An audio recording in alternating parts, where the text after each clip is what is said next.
That's a world of difference, right? If I'm part of the next Batman movie, I'll put down my pirate hat and say, hey, we're up to WB stuff. Well, let's not be crumb bums and use something that we haven't asked to use. Now, you're somebody who just wants to make something slap so that it can be seen by the next set of eyes. Well, you're not making anything to share, and assuming you're willing to share, you're like me, and in my opinion, not doing anything wrong. In fact, we're being creative instead of destructive in the world, which is so abundant right now. Um, Funny you mentioned this game. If you don't turn off the music, you'll have your upload blocked. Right? And that's something that the gaming industry is becoming more and more aware of, is that they want people to play and upload their game, so therefore they have to use music that's not going to get people stricken, just for playing the game and being unaware of that. But there's some games, let's say,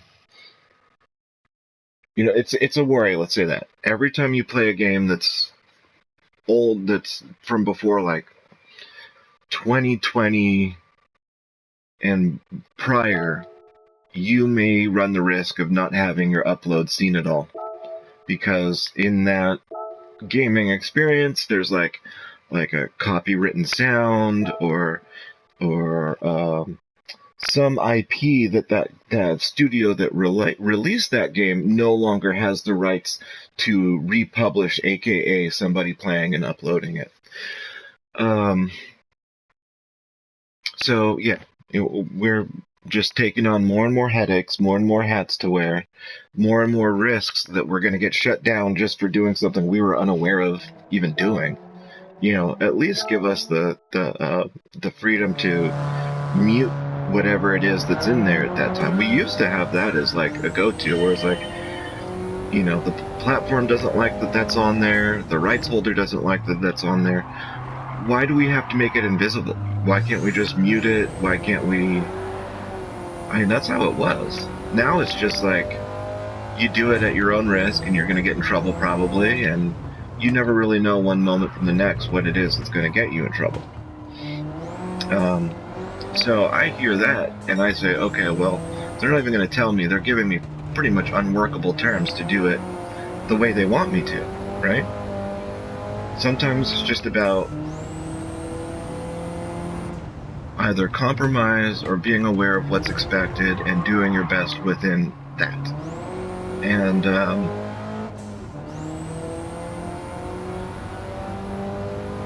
I don't know what the rules are. I mean, I know certain things are more likely to get me in trouble than others, right? So if you use Ramones, well, guess what? You're talking WWD rights. They are some of the worst people to try to get something passed. Or more likely, I don't know, I've had WB go in my favor, but they're more likely to flag you. And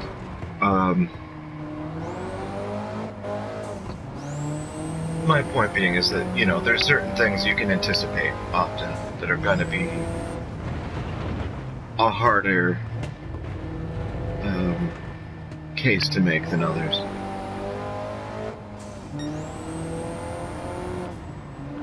Yeah, at some point, I don't know exactly when it was, but we just kind of just signed everything over to the IP holders, right? It used to be a shared understanding, a shared perspective, but money wins. And what I think is most asinine about it is that here we have non-creatives deciding what other creatives can do with creative shit. There you have it. And I think that's an injustice, personally. Talking about WB and Batman, where's Batman? He needs to get his billionaire butt involved before I kick it.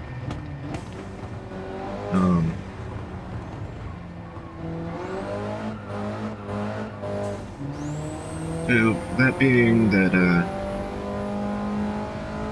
I picked up posting on my alt account because my regular was deleted from that and other concerns.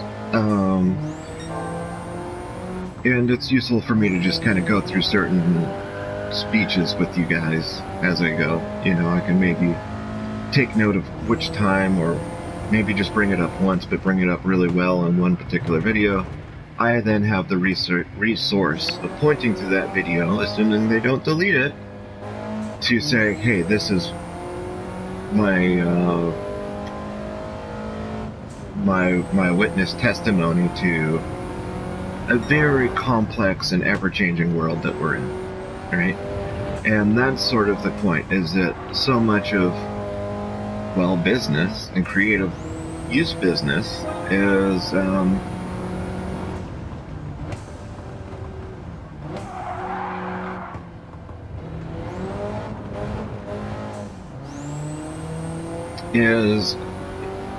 about mitigating not getting the short end of the stick in any kind of way.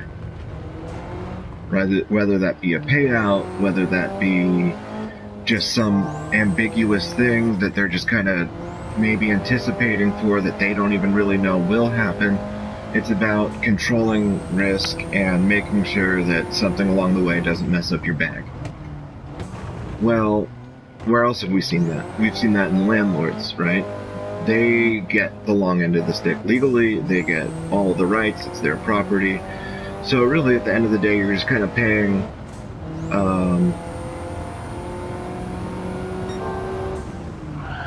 you know, obviously an amount that is there to make the owning party happy, but ball is literally in their court because they own it, right?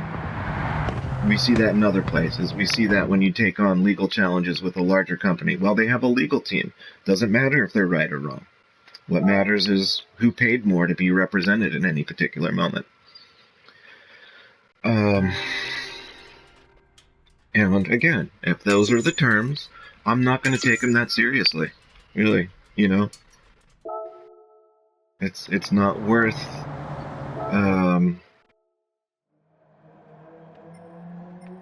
you know, being kicked into a position where you're voiceless about your own art, and then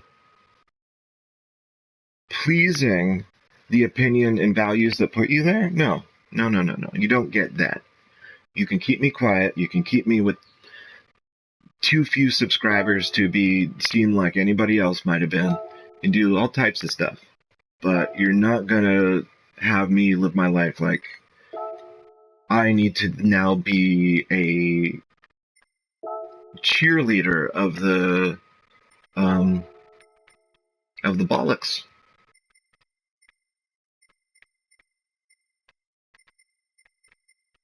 Where are we at? Okay, that'll do, I think. Oh, it needs to be sports.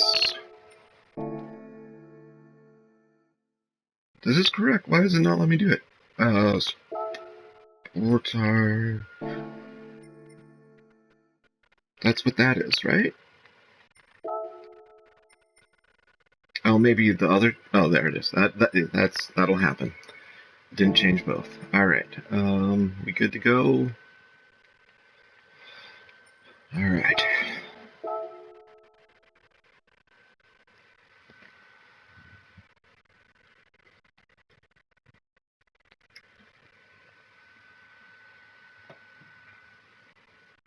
So, here we are talking about hats. It's now a hat to make sure that I don't get in trouble for having a vision. I'd much rather pick a pirate hat than a, you know, let's just... It's also very counter because YouTube benefits from the people making better content that they're more passionate about, and they're aware of that. When you remove people's place to be passionate about something, you're just going to be left with like all of that influencer stuff that just came and went, right? It's not sustainable, and to be honest, we've seen it in the past, you know. Same thing happened with Napster. It was a cool place, good idea, people loved it, rights holders tripped, Metallica tripped, and then next thing you know, they lose as a business. Here comes YouTube, and they fill in for Napster. Oh geez, these tires are trash. The point being is that somebody will take their place if they keep it this shit.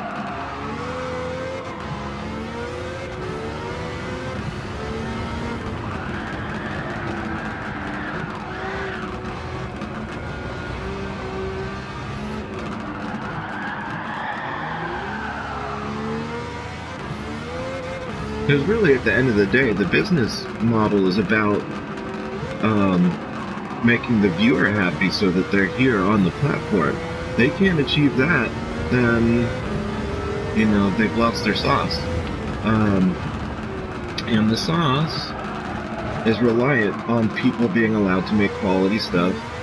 And an easy way to make things quality over just another commercial in people's lives, even though it's secretly a commercial in disguise, is letting them be passionate if passion exists. So it could just be a gripe about the platform, is that at some point overnight YouTube just decided that they were no longer going to be the host of the party. That's up to them. And the benefit of being the host of the party is that you get to be the top dog with all the views and all the commercials and all that stuff. You don't get to say, hey, we get to hold on to all of this reason to be here and profit that comes from reason to be here, and then be confused when you take away the reason to be there and nobody's there.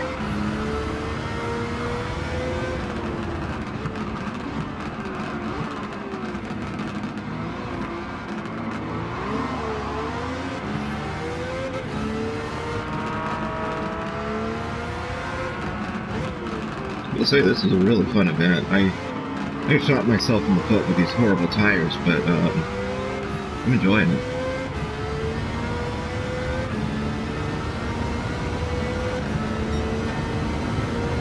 I really didn't need this much horsepower.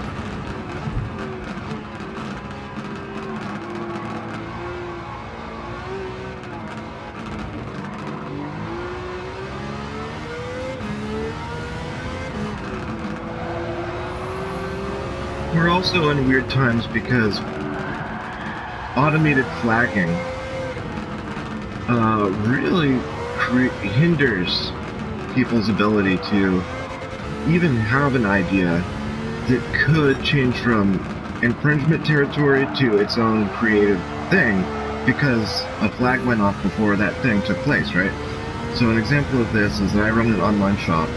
It's based off of the Teespring hosting, which has its own flags. And let's say you want to make a t-shirt that addresses a particular topic that's important to you. Maybe for the sake of this conversation, this t-shirt says YouTube, or I'm promoting this viewer experience, my GT weekly, but I'm making it a shirt. Well, there might be 5 different flags that go off because those are all different IPs, and it's more about not getting the short end of the stick and being represented in the way you don't want to be, rather than finding out if that took place actually, first off, and making that evaluation from a point of that being finished. You know what I mean? Like, at least let the thing that bothers you get to a state to where you can adequately assess if it is egregiously offensive, if it's flagrant or not, right? So, yeah, it's weird. Like, well, Porsche owns the name Porsche. They own the logo. They own the cars. They own the car designs. But let's say you're a fan of Porsche. Can you not make a T-shirt that says "I'm a Porsche fan"? Like, that's where we're getting, if not already there. I can't make a shirt that says I'm a fan of something. Like, fuck you. Are you serious? But I think we got here from a certain level of sympathizing for rights owners, because we just do that in the Western world. We like to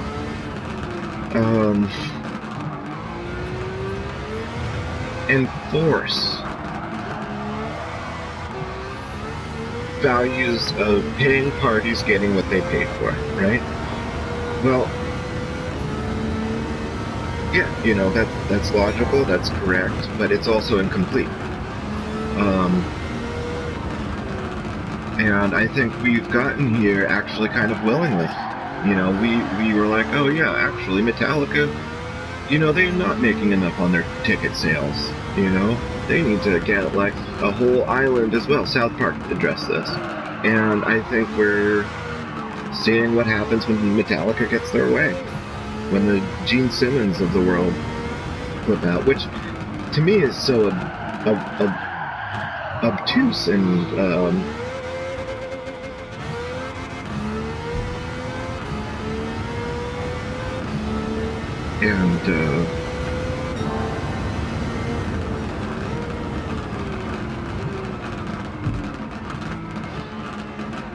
off-brand. Is here's Kiss, you know, they were called like Satan worshippers and all this stuff for all these years, but they rocked it out and they held it down because they made something. Their fans came back. They were a symbol of not just rock and roll, but, you know, people being allowed to choose what they like. Now here we have Gene Simmons talking about how he doesn't have enough out of it. And it's like, dude, I'm sorry, I don't think that being a creative was right for you. You should have been somebody's landlord, because you're treating music like a landlord. And that's not rock and roll, bro. You're up to something else. So that's my take on Gene Simmons. I don't know exactly what his litigation situation is or why he's tripping about rights. I might have him twisted. But it sounds to me like he's pulling a Metallica. Sounds to me like he wants more money. And, you know, I'm a advocate and ally of musicians that are underpaid and getting robbed by especially their labels, right? That's day one. But what happens when the artist turns that criticism away from their label, but at the public? And any other creative that might actually give them help by making their work more relevant again. You know, how about that? How about a thank you for, you know, even just for the sake of getting that many more plays on the track. It should be appreciated. But we're like this like horrible thing, but somehow YouTube gets to be like this saint entity about all of that stuff. And it's kind of like trying to own the open air between two people, right? Like, who gets to say they own the distance between you and another human being? Where does one's personal space start and when does one's end? And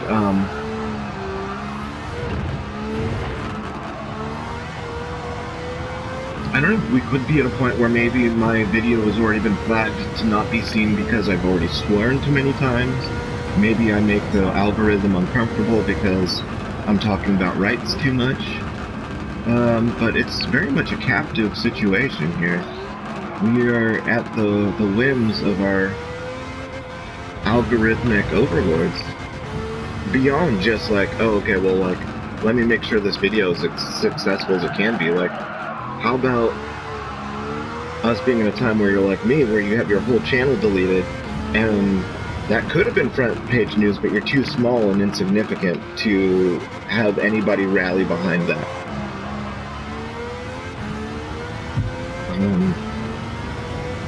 And that's before even like political stuff, right?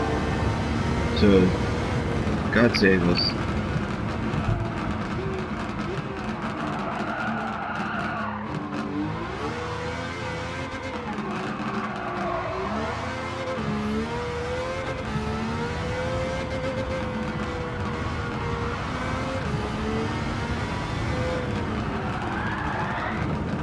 Again.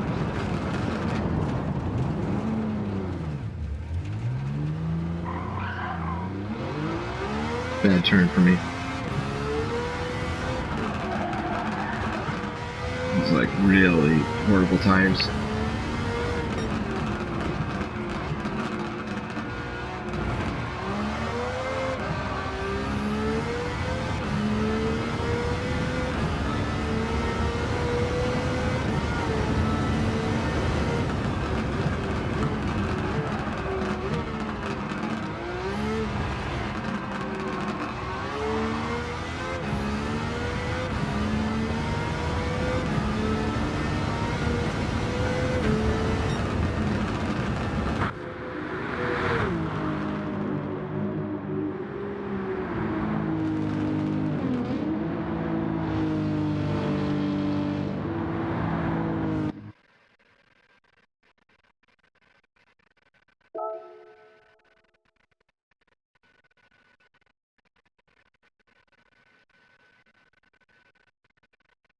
Not bad.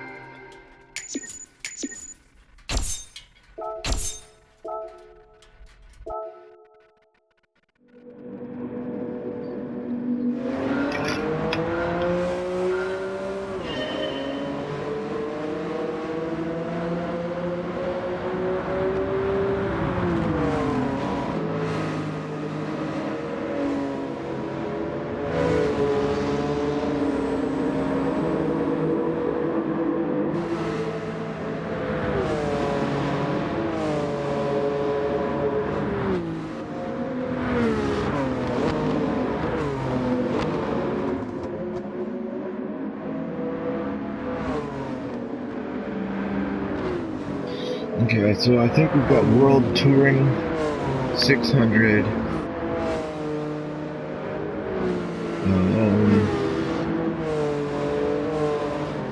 Is that Fuji probably, I think?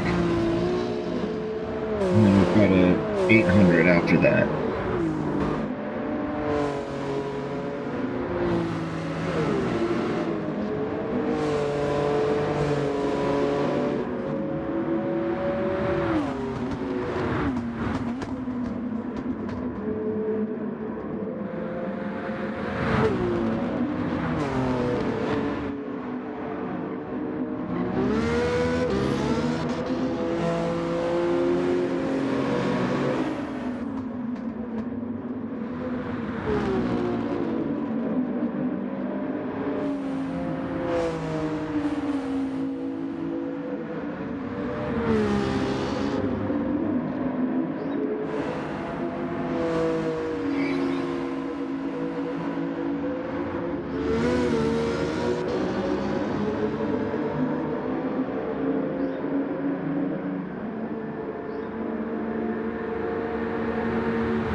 Almost did a wheelie there.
So thinking ahead to the next racing event, I'm likely to choose the year 2000 Supra, I think. It has a huge gas tank. I could probably avoid pulling in more than once in that. It's fast.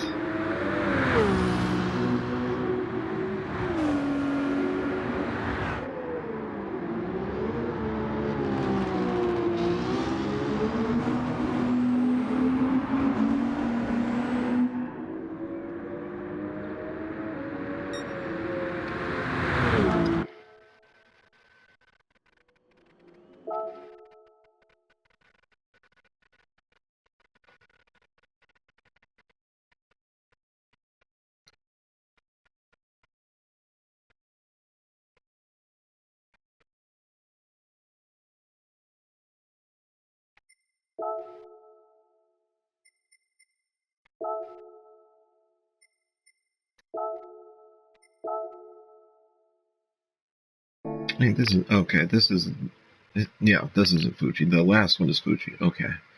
Um. But yeah, like I say, the Supra. Let's see if there's anything else I'd rather take.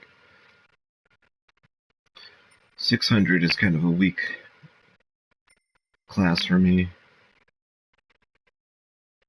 99.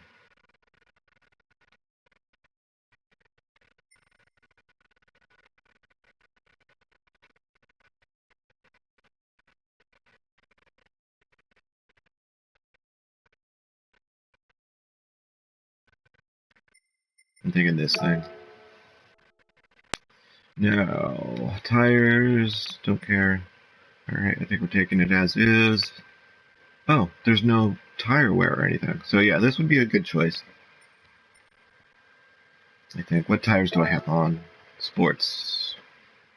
At this track. Rear wheel drive.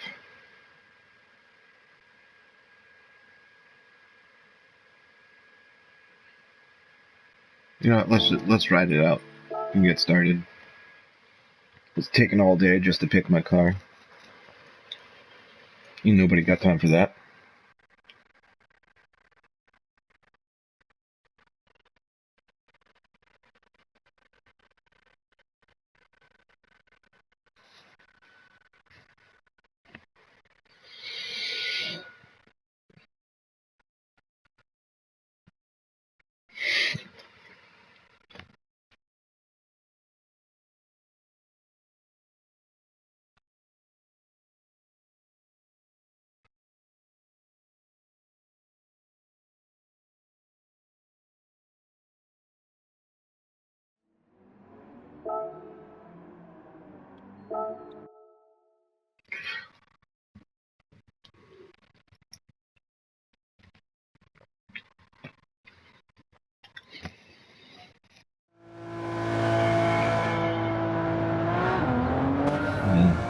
Probably gonna want more than this, but we'll see.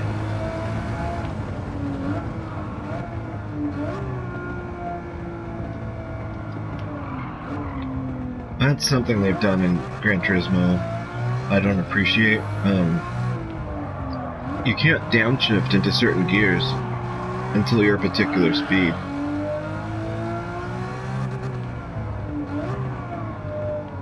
And to me, that's just counter having a manual transmission. Why be even manual at all? I mean, obviously there's good and bad upshifts and downshifts, right? But it should still be up to the player to decide what gear they want to be in at any time. If manual is what we're up to.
That's a good track car for this track, that AMG. But I think it's 600 performance points. It's probably pretty weak. You want that thing with like at least 750. Heavy.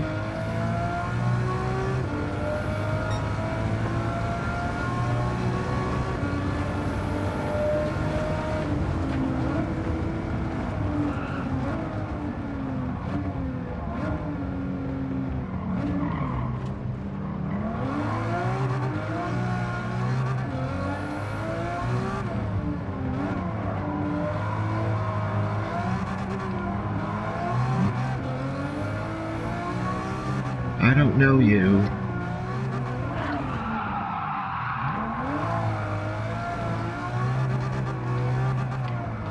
That's my purse.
Oops. Shut myself out.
Oh, yeah, that caught me off guard.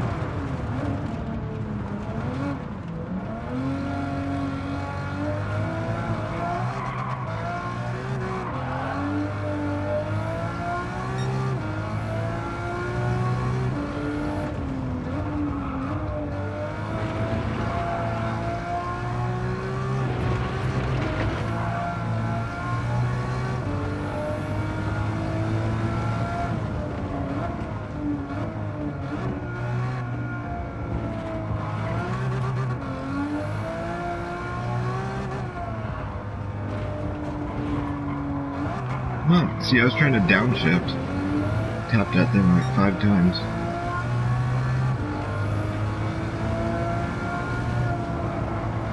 I think what it's doing is it's insisting that you brake prior to shift, but part of my swag isn't necessarily that. Sometimes it's to get the downshift to get more torque in a particular situation, or just for a second.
Podium is in sight. This turn up here was the one that I failed on last lap, so no more of that.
Very physical race here at the end.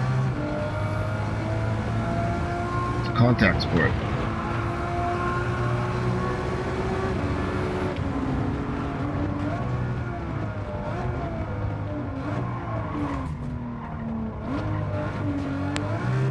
We just closed first at the end, at the very, very end.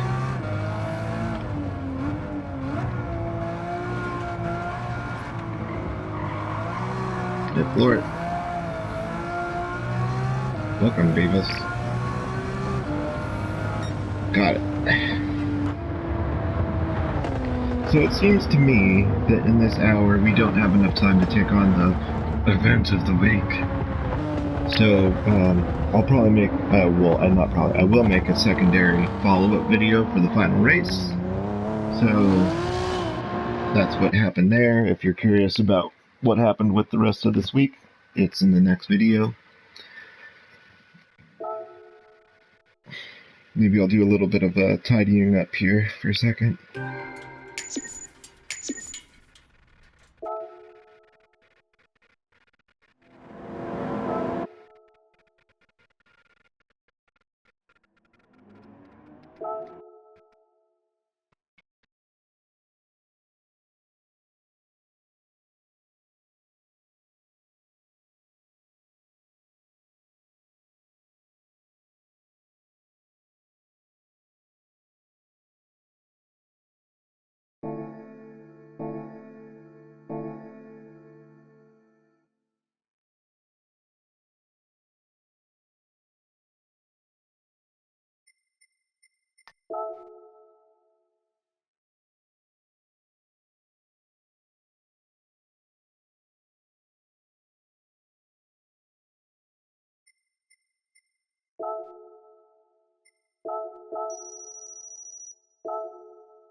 Give it to me, give it to me. Give it to me, baby.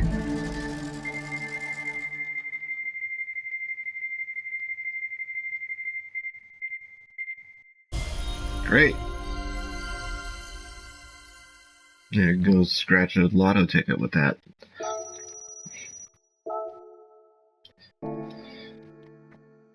Okay, so maybe I'll do my prep work for the event, and then we'll do the event itself in the next episode.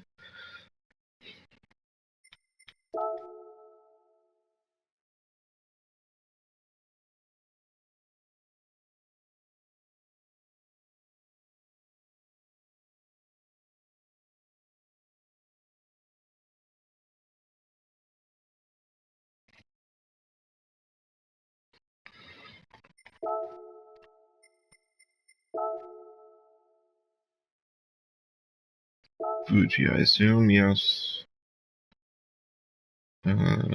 Racing tires only. Very heavy on the consumables. Who are my opponents? Some Group 3-ish, Group 2-ish type stuff. These two are easy. In fact, this is the one I was thinking about using. So I'm confident that the car I want to use will do. I'm pretty sure this would be a guaranteed win, but I want to use one with a livery paint job. So racing medium.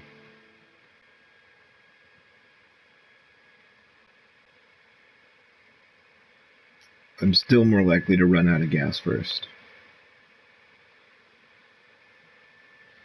It's 766.97.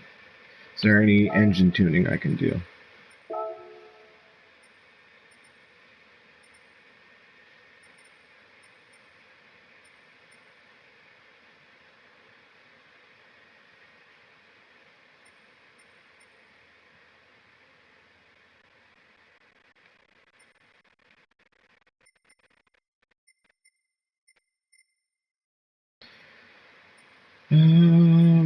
Top speed at Fuji.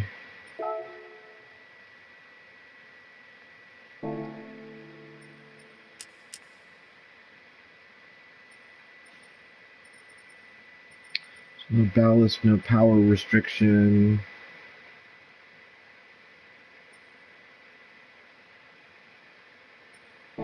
See if I can do some better things under the hood.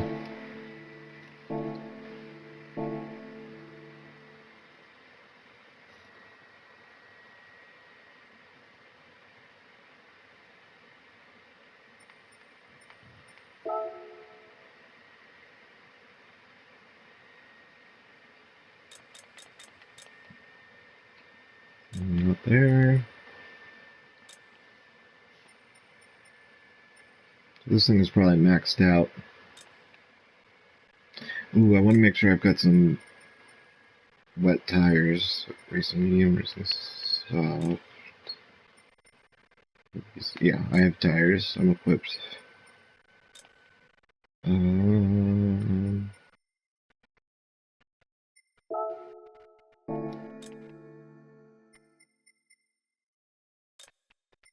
Alright, that looks like the most I can do with it.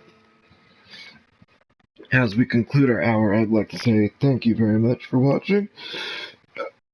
I would say, please like and subscribe, but if you've watched this far into the hour, you're better than any like, so thank you for what you've done so far. Anything else would be a bonus, but you're a dream come true as is.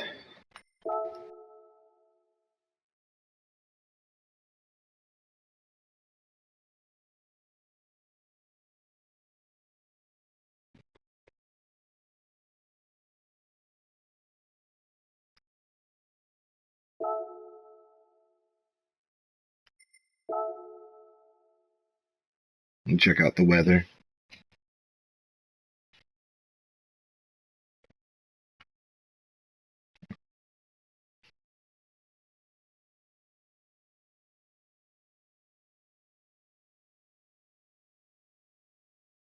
Because that will be a guaranteed pit stop if it rains.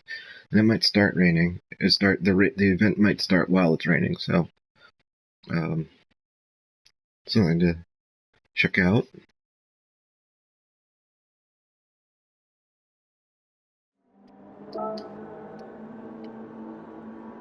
Looks sunny, so if it rains, it's later.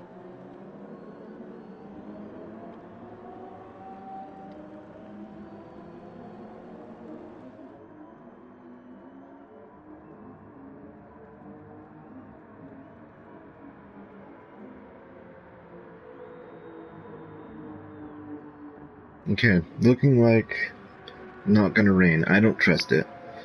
Events here, they throw curveballs, and that is one of the most serious curveballs in the game. To be mid-lap, bad tires, questioning when it or if it's gonna rain. So yeah, I bet you that it will rain. But we'll do that in the next episode. Thank you once again. And please check out my shop. That's segment.click. Like, entering it into a URL address. That's the name of the store and also its URL. So you can't forget either. Segment.click. I am doing a ongoing contest where, fans, check out what's on there. Let me know what you like, what you don't like, and I can see what I can do about sending you a t-shirt or something. Maybe something else. Maybe you like my coffee mugs. But please speak up.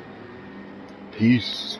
Oh yeah, and see you in the next episode for this, what we're up to here and on screen.